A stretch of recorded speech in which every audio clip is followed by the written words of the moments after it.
Hi, I'm Perry Atkinson, General Manager here at theDove. Hey, check out our other videos and check out our website at thedove.us. Okay, we're back, and we're going to talk about a topic now that is very concerning to all of us, especially here in Southern Oregon. We never thought there would be this problem here, but it does exist. I'm delighted to have in the studio with us today Joyce Marks, part of the Rogue Valley Children's Ministry Network. Prior to that, she was a police officer for about 15 years and was a detective in sexual abuse of children and sex crimes in San Diego, California. She's currently a director of ministries and volunteers at the Shepherd of the Valley, where she is in charge of training and coordinating child safety and abuse prevention programs in her church. And she's here to help us understand about a very important conference coming up on Saturday, not this Saturday, but a week from this Saturday, May 10th, and it'll be held over at Cascade Christian High School. Joyce, nice to have you with us. Hi, thanks. Boy, thanks for what an having incredible us. topic. I don't think we realize where this is and how big it is, but it's quite concerning. And give us your thoughts on it here in Jackson County. Well, nationwide, there's about 100,000 victims every year, teens, children, that are brought into this sex trafficking within our own nation. And it touches Oregon in that even in Portland, it's the hidden crime that nobody knows about. And that trickles down into our own area, because often we think we're protected because we're not in the big cities, but it's precisely where young teens are targeted because they don't know about what's going on. And so Portland had a sting last year where they had about 70 who were arrested and rescued who were victims of the sex trafficking, and the average age was 14, but there was as young as 8. So it's real. What happens? What is it? I mean, how are they coerced into this? Well, they're targeted based on certain things tend to be put them at higher risk. Those kids who come from broken homes, those kids who have parents who are neglectful in that they're so busy that really they're just not watching out what's going on in their children's lives, or they're just not talking to their kids. Abuse in the home, physical, sexual abuse. Those children who are involved in the court system or foster care system have a higher target rate, as well as just the at-risk kids who themselves are delinquent, involved in drugs themselves, runaways. How are they targeted? Typically what happens is it's young females, and they're more at risk the younger they are, obviously. They're more vulnerable the younger they are. They're naive. And it's older males who start developing a relationship with them. And when I say older males, I'm not talking about high school kids. I'm talking about 20-somethings. Typically 24 is the age, 22 to 24. You hear a lot of that because they're old enough, but not too old. And then it just they begin this relationship with the young girl about how beautiful she is and finding things out about her life. And pretty soon this young girl falls in love with them. So in the young girl's eyes, he adores her, he loves her, he wants a better life for her, he can't wait to start a life with her, and they fall in love with them. And in that trust, there's a pulling away from the family and then getting them out of the city, where after that. There's an abduction. Wow. All right, tell us what's going to happen on May 10th. On May 10th, we have our Children's Ministers Conference, and it's for Southern Oregon, Rogue Valley.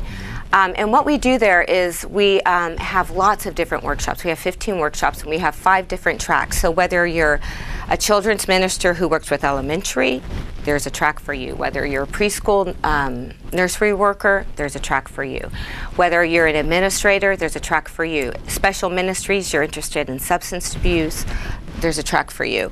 As well as teen track, and that's where this class fits in. It's a curriculum from Shared Hope International. And their whole purpose is to get the word out, to increase awareness on this issue. And they've provided for any church, and in fact that's how we came across it, is the Catholic Church at the archdiocese level has all of our churches involved in their program. And it's not a Christian program, it's just an educational awareness program that any organization or church can tap into. And it's really user-friendly. So I'm bringing it in because, one, our churches all use it. We're trying to get our teens educated, our parents educated about this. And it's in doing that this organization that is putting on the conference that I'm part of, it's a multi-denominational, Christian denominational program. They saw this and said, Joyce, we got to get the word out. You've got to do this at the conference.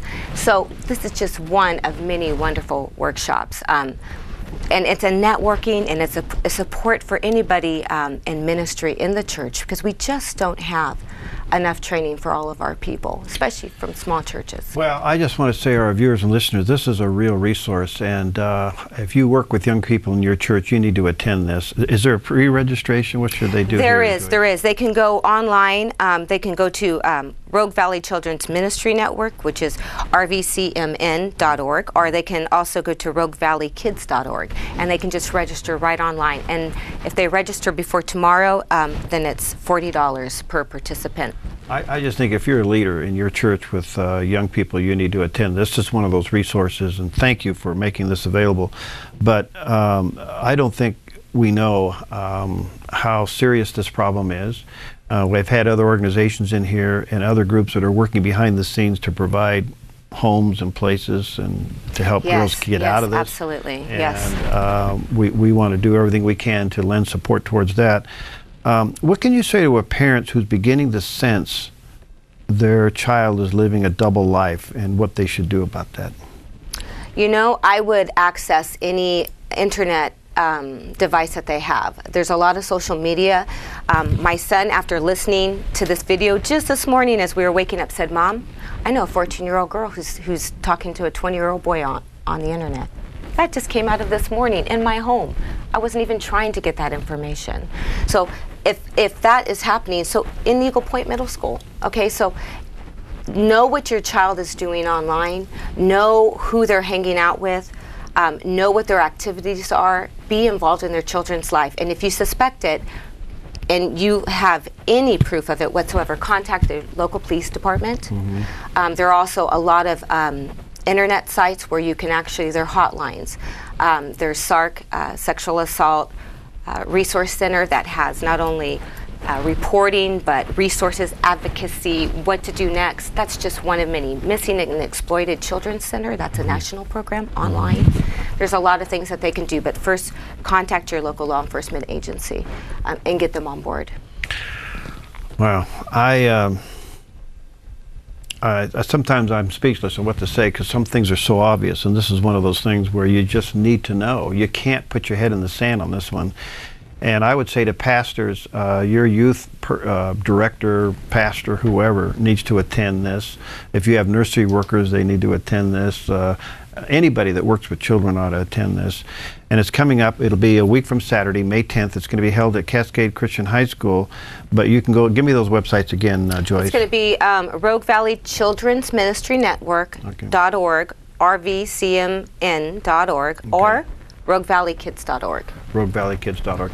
Go there, get registered, and go invest into this. Thanks for what you do. This is an incredible. Now you're 15 years as a police officer, detective in this area. You've seen it all. Yeah, a lot. A lot. Yeah, because I was a detective, and my passion was that advocacy for the children and women of sex crimes. And isn't it wonderful that the faith community takes the lead in this? They do, and I'm not kidding, because we really, as Christians, we're really trying to advocate for the weak, the marginalized, the vulnerable, and that's these kids, and they don't even know they're being victims. They think these people love them, and so you're dealing with a whole different set of challenges, and they're going to fight you on it. Those young girls are going to fight you on it. So it's just knowing and understanding it, and then it's like that. Our church is receiving this information and putting it into our community and being the eyes and ears for, like, my son. My son is 12. And he saw it today. Just from a video. I wasn't up there in front of a class lecturing. Any parent can get this online. SharedHope.org has this easy program. They can do it in their own church. They can bring it for in their own families, in their own organizations that are perhaps in the community. Well, thanks for what you do. Thank you for having and us. thanks for putting this on. And again, I can't say enough, if you're involved with children at any level, and pastors, get your children's leaders to this conference coming up a week from Saturday, May 10th. They'll be over at Cascade Christian High School, and you can go to roguevalleykids.com. Yes. roguevalleykids.com, and you get registered today. .org. .org, excuse me. Yeah. Go there today, and then if you do it today, you'll save a few bucks, so do that. Thanks, Joyce. Thank you so Keep much. up the good work, Great. okay? We'll be right back.